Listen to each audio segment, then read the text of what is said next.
स्वागत है आप सभी का एक बार फिर अपने चैनल स्टडी विद समीर पर। 10th क्लास ज्योग्राफी का चैप्टर 7। इससे पहले 6 चैप्टर कंप्लीट करा चुके हैं। आज चैप्टर 7 है जिसका नाम है राष्ट्रीय अर्थव्यवस्था की जीवन रेखाएं। आज हम इसको पढ़ने वाले हैं, तो चलिए स्टार्ट करते हैं। सबसे पहले इंट्रोडक्शन पढ़ लेते हैं। हम अपने प्रतिदिन के जीवन में विभिन्न सामग्रियों एवं सेवाओं का प्रयोग करते हैं और इनमें से कुछ हमारे आसपास उपलब्ध होती हैं, जबकि कुछ अन्य चीज़ों की ज़रूरतें दूसरे स्थानों से लाकर पूरी की जाती हैं। वस्तुएं तथा सेवाएं मांग स्थल से आपूर्ति स्थल पर अपने आप नहीं पहुंचती, यानी कि कुछ चीज़ों की ज़रूरत हमें पड़ती है तो हम बाहर से मंगवाते हैं दूसरे स्थानों से। तो जब दूसरे स्थानों से मंगाते हैं तो वो किसी न किसी तो परिवहन में लेकर आई जाती हैं, यानी कि परिवहन के द्वारा ही लाई जाती हैं वो। और वस्तुओं तथा सेवाओं की आपूर्ति स्थानों से मांग स्थानों तक ले जाने हेतु परिवहन की आवश्यकता होती है। कुछ व्यक्ति इसको उपलब्ध करवाने में संलग्न हैं। जो व्यक्ति उत्पाद को परिवहन द्वारा उपभोक्ताओं तक पहुंचाते हैं उन्हें व्यापारी कहा जाता है, यानी कि जो सामान तक हम तक पहुंचाते हैं वो व्यापारी होते हैं। अतः एक देश के विकास की गति वस्तुओं तथा सेवाओं के उत्पादन के साथ उनके एक स्थान से दूसरे स्थान तक वहन की सुविधा पर भी निर्भर करना पड़ता है। इसलिए सक्षम परिवहन के साथ तीव्र विकास हेतु पूर्व अपेक्षित है, यानी कि परिवहन सक्षम तो हो लेकिन तेज भी हो, ताकि वस्तुओं का लाना ले जाना एक स्थान से दूसरे स्थान पर आसान हो जाए और जल्दी भी पहुंच जाए। वस्तुओं तथा सेवाओं का लाना ले जाना पृथ्वी के 3 महत्वपूर्ण क्षेत्रों पर किया जाता है। पहला स्थल, यानी कि रोड वगैरह, सड़क वगैरह। दूसरा जल, पानी में, और वायु, हवा में। इन्हीं के आधार पर परिवहन को स्थल, जल व वायु परिवहन में वर्गीकृत किया जा सकता है। तो यानी कि दुनिया के किसी भी हिस्से से अगर हमें सामान मंगाना हो या भेजना हो तो वो 3 ही तरह से जा सकता है या जाया जाता है। एक स्थल, यानी कि ज़मीन के द्वारा, ज़मीन पर सड़कें होती हैं, पटरियाँ, रेल पटरियाँ बिछी होती हैं और पाइपलाइन वगैरह होती है। जल, पानी वाले जहाज़ होते हैं जो पुराने समय में बहुत ज़्यादा प्रसिद्ध थे, पहले चला करते थे, आज भी चलते हैं, नेवी वगैरह। और तीसरा है वायु परिवहन। वायु परिवहन बहुत सारे कामों के लिए यूज़ होता है। हेलीकॉप्टर है, हवाई जहाज़ है जिसमें पैसेंजर भी बैठ के जाते हैं, तो सेवाएं भी हैं और सामान को भी लाया ले जाया जाता है हवाई जहाज़ के द्वारा। और हवाई जहाज़ सबसे सुगम और सबसे अच्छा परिवहन का साधन है, जो सबसे तेज़ है, यानी कि बहुत जल्दी पहुंचा देता है लोगों को एक स्थान से दूसरे स्थान पर। अब सबसे पहले राष्ट्रीय अर्थव्यवस्था की जीवन रेखाएं। विज्ञान तथा प्रौद्योगिकी के विकास के साथ व्यापार व परिवहन के प्रभाव क्षेत्र में विस्तृत वृद्धि हुई है। जब से विज्ञान और टेक्नोलॉजी आई है तब से जो है परिवहन भी सुधर गए हैं। इसलिए परिवहन, संचार व व्यापार एक दूसरे के पूरक हैं। इसलिए परिवहन, संचार और व्यापार तीनों ही एक दूसरे के पूरक हैं, यानी कि एक दूसरे की ज़रूरतों को पूरा करते हैं ये।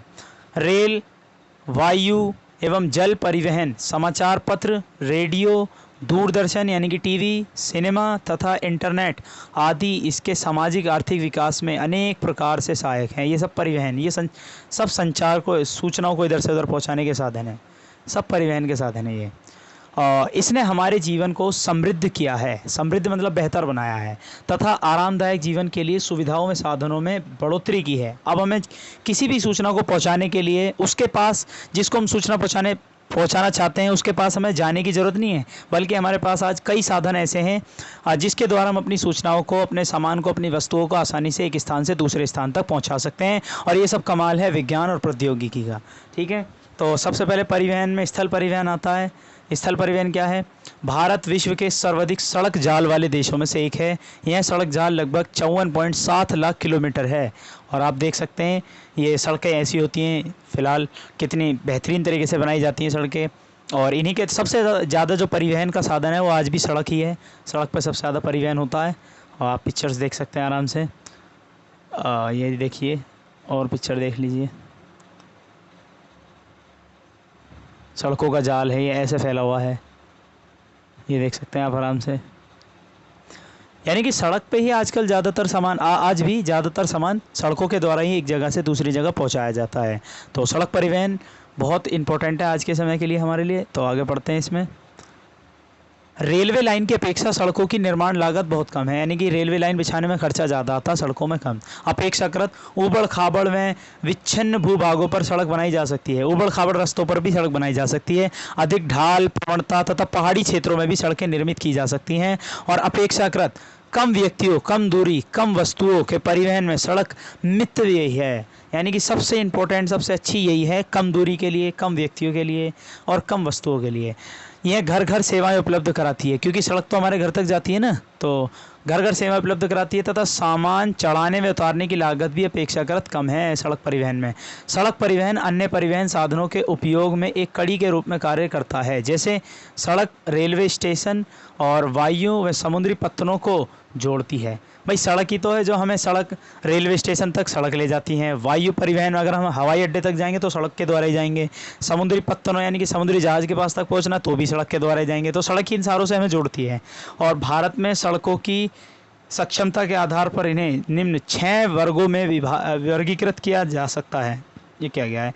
पहला है राष्ट्रीय राजमार्ग के मानचित्र देखें तथा इन सड़कों की महत्वपूर्ण भूमिकाओं को पहचानें। ठीक है, अब आगे पढ़ते हैं। सबसे पहले भारत में सड़क परिवहन रेल परिवहन से पहले प्रारंभ हुआ है। यानी कि भारत में सड़क परिवहन पहले था, रेल परिवहन बाद में। वो तो आप जानते हो कि सबसे पहले लोगों ने सड़कों पर ही अपना चाल चलन और परिवहन शुरू किया था।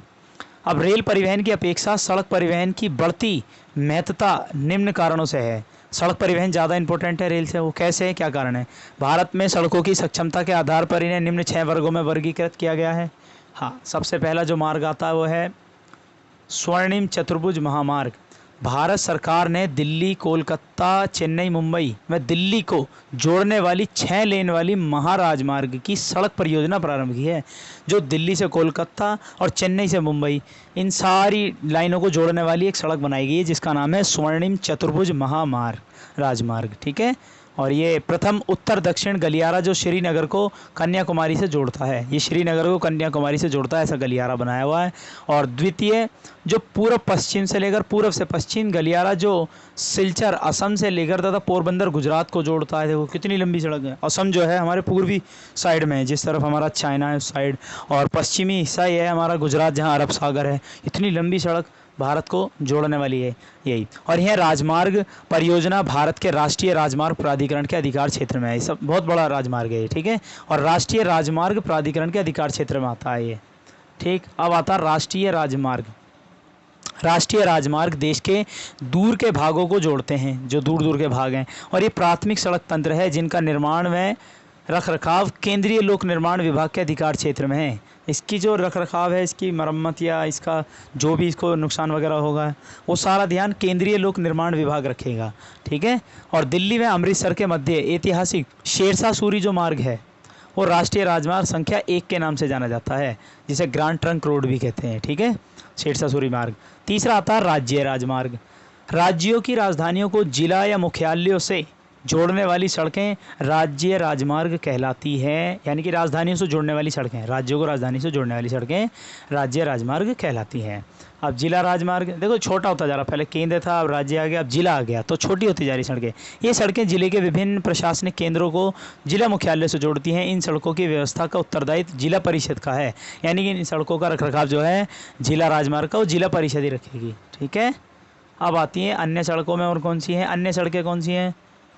इस वर्ग के अंतर्गत वे सड़कें आती हैं जो ग्रामीण क्षेत्रों तथा गांवों को शहरों से जोड़ती हैं। यानी कि अन्य सड़कों में गांव से शहरों को जोड़ने वाली सड़कें। प्रधानमंत्री ग्रामीण सड़क परियोजना के तहत इन सड़कों के विकास को विशेष प्रोत्साहन मिला है। वो सड़कें जो अन्य सड़कों में मतलब जो गांव से शहरों तक जुड़ी हुई हैं, इसमें प्रधानमंत्री ग्रामीण सड़क परियोजना के तहत सड़कों के विकास को विशेष प्रोत्साहन मिला है। अब आती हैं सीमांत सड़कें। सीमांत सड़कें क्या हैं?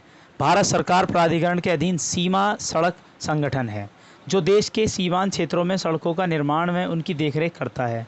ठीक है, सड़क निर्माण में प्रयुक्त पदार्थ के आधार पर भी सड़कों को कच्ची में पक्की सड़कों में वर्गीकृत किया जाता है। बिल्कुल, अगर पक्की सड़क है तो सीमेंट, कंक्रीट व तारकोल द्वारा निर्मित होती है। अतः ये 12 सड़कें हैं, ये कभी भी ख़राब नहीं होती, चाहे इस पर बारिश हो या ना हो। और कच्ची सड़कें वर्षा ऋतु में अनुपयोगी हो जाती हैं। लेकिन जो कच्ची सड़कें हैं मिट्टी की जो हैं वो तो बारिश के मौसम में सब बेकार हो जाती, कीचड़ वीचड़ हो जाती है ना। लेकिन जो पक्की सड़कें हैं वो 12 सेम रहती हैं, उनके लिए कोई दिक्कत नहीं है। तो अब आता रेल परिवहन। भारत में रेल परिवहन वस्तुओं तथा यात्रियों के परिवहन का प्रमुख साधन है। वस्तु और यात्री को ले जाने का प्रमुख साधन रेल है। और रेल परिवहन अनेक कार्यों में सहायक है, जैसे व्यापार में, भ्रमण में, तीर्थ यात्राओं में, लंबी दूरी तक सामान का परिवहन आदि। तो लंबी दूरी हो, यात्रा हो, भ्रमण हो या व्यापार हो, उसमें रेल सबसे महत्वपूर्ण है। पिछले 150 सालों से भी अधिक समय से भारतीय रेल एक महत्वपूर्ण समन्वयक के रूप में भी जानी जाती है, यानी कि बहुत अच्छी तरीके से काम कर रही है भारतीय रेल। भारतीय रेल परिवहन को 16 रेल प्रखंडों में पुनः संकलित किया गया है। 16 रेल प्रखंडों में।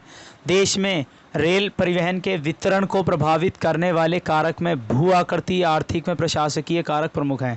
हाँ भाई, भू आकृति मतलब ऊबड़ खाबड़ रास्तों पर रेल की पटरी बिछाना बड़ा मुश्किल है। आर्थिक मतलब पैसों की भी तो थोड़ी सी कमी है ना। और प्रशासकीय कारक, कुछ राजनीतिक कारण भी है जो रेलवे पटरी बिछाने में थोड़ा सा टाइम है अभी लग रहा है, यानी कि जो परेशानी आ रही है। प्रायद्वीपीय भारत में रेल मार्ग ऊबड़ खाबड़ पहाड़ी क्षेत्रों, छोटी पहाड़ियों और सुरंगों आदि से होकर गुजरते हैं। ये प्रायद्वीपीय भारत है। प्रायद्वीपीय भारत ये गुजरात, राजस्थान, महाराष्ट्र सारा। इसी प्रकार पश्चिमी राजस्थान, गुजरात में दलदली भाग, मध्य प्रदेश के वन क्षेत्र, छत्तीसगढ़, उड़ीसा व झारखंड में रेल लाइन निर्माण करना काफ़ी कठिन है। इन इलाकों में रेलवे लाइन का निर्माण करना बहुत मुश्किल है। अब आता है, आज राष्ट्रीय अर्थव्यवस्था में परिवहन के अन्य सभी साधनों की अपेक्षा रेल परिवहन प्रमुख हो गया है।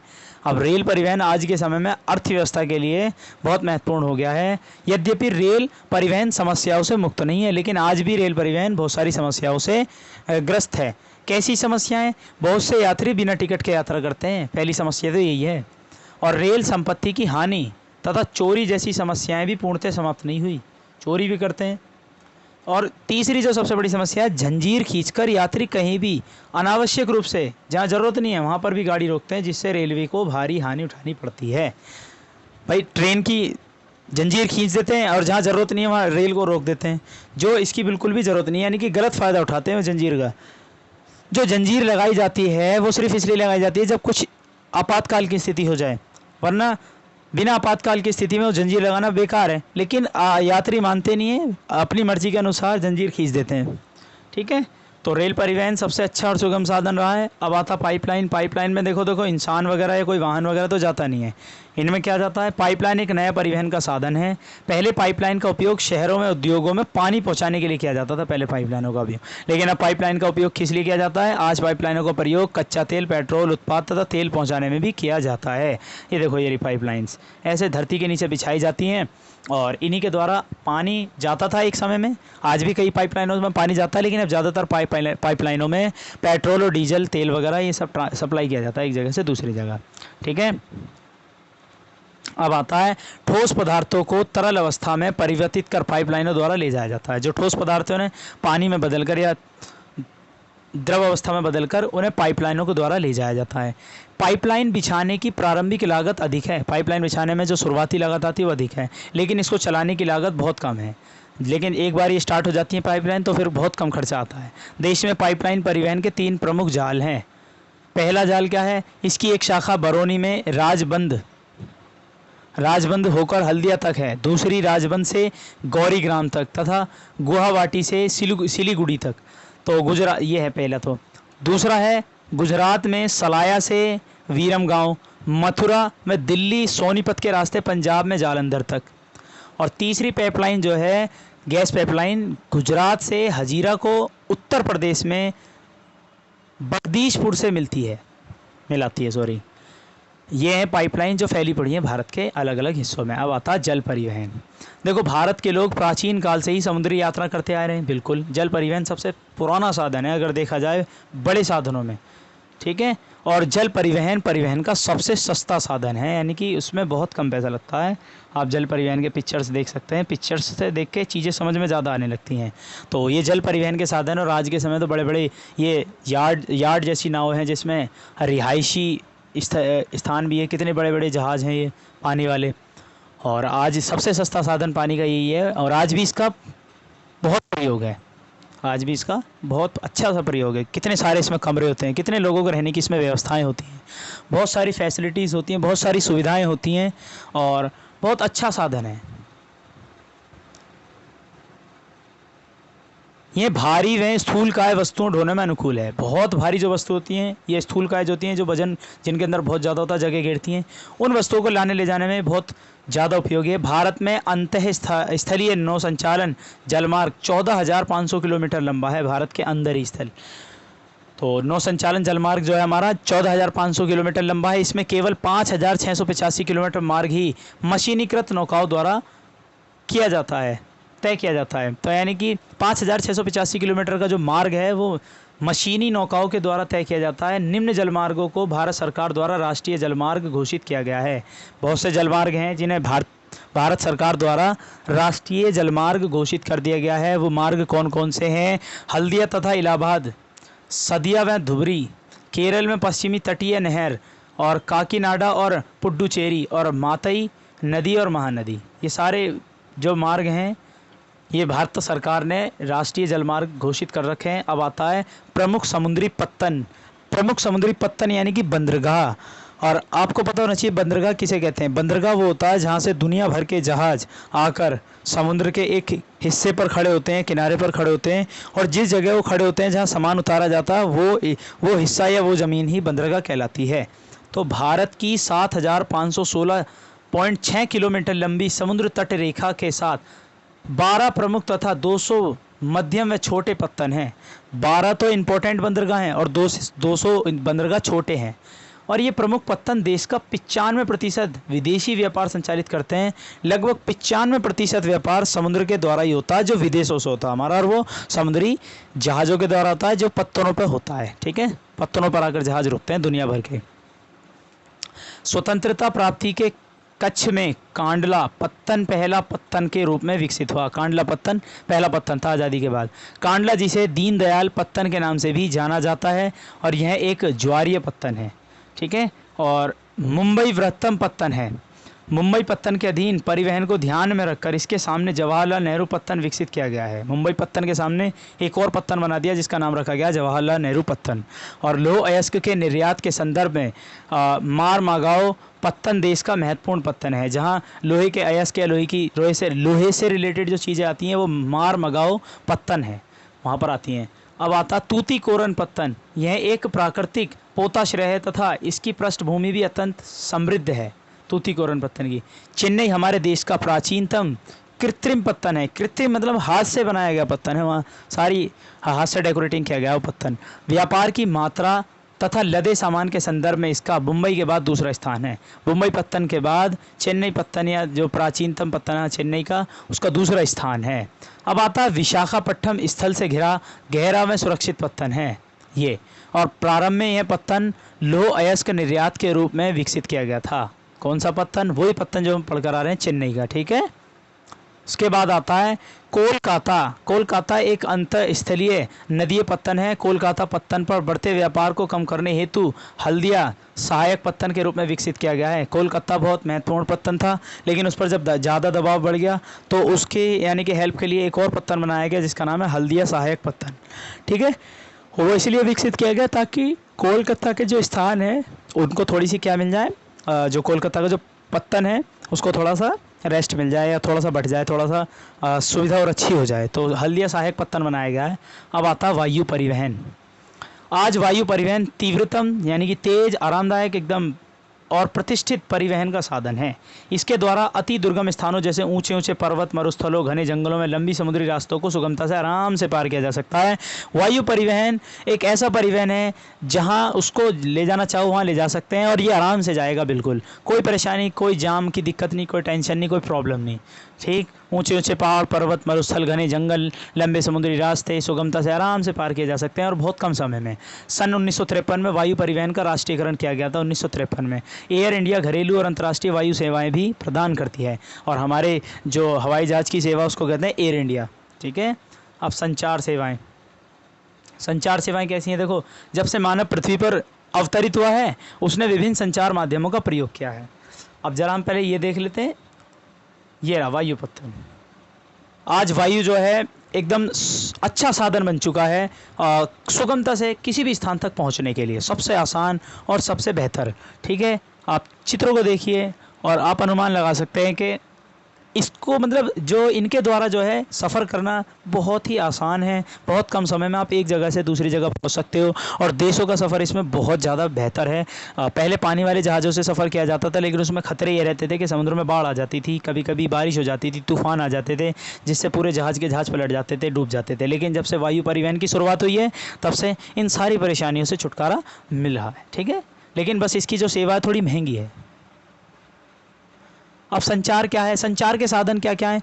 संचार के साधन वो हैं, संचार किन्हें कहते हैं पहले ही समझ लें। संचार वो है जो हमारी सूचनाओं को एक जगह से दूसरी जगह पहुंचाने में सहायक हैं, और किन किन के जरिए से हम अपनी बातों को, अपने विचारों को एक जगह से दूसरी जगह पहुंचा सकते हैं। उनमें सबसे पहले दूरदर्शन है। दूरदर्शन टीवी पर हम बैठ के दुनिया भर की समाचार, रेडियो वगैरह सब सुनते रहते हैं। रेडियो, समाचार पत्र समूह, प्रेस, प्रेस मतलब छपाई की मशीन, तथा सिनेमा आदि देश के प्रमुख संचार साधन हैं ये। इनसे हमें ज्ञान, नॉलेज मिलती है। भारत का डाक संचार तंत्र विश्व का वृहत्तम है। भारत का जो डाक संचार तंत्र है विश्व का सबसे बड़ा है। कार्ड व लिफाफे, बड़ चिट्ठी पहली श्रेणी की डाक समझी जाती थी। सबसे पहले लिफाफों में बंद चिट्ठी ही सबसे पहली श्रेणी डाक यही समझी जाती थी। और दूसरी श्रेणी की डाक में रजिस्टर्ड पैकेट, किताबें, अखबार तथा मैगजीन शामिल है। सबसे पहले जो सूचना की जो चीज़ थी वो चिट्ठी थी, उसके बाद किताबें आई, पैकेट आए, रजिस्टर आए, अखबार आए, ठीक है। अब दूरसंचार तंत्र में भारत एशिया महाद्वीपों में अग्रणी है।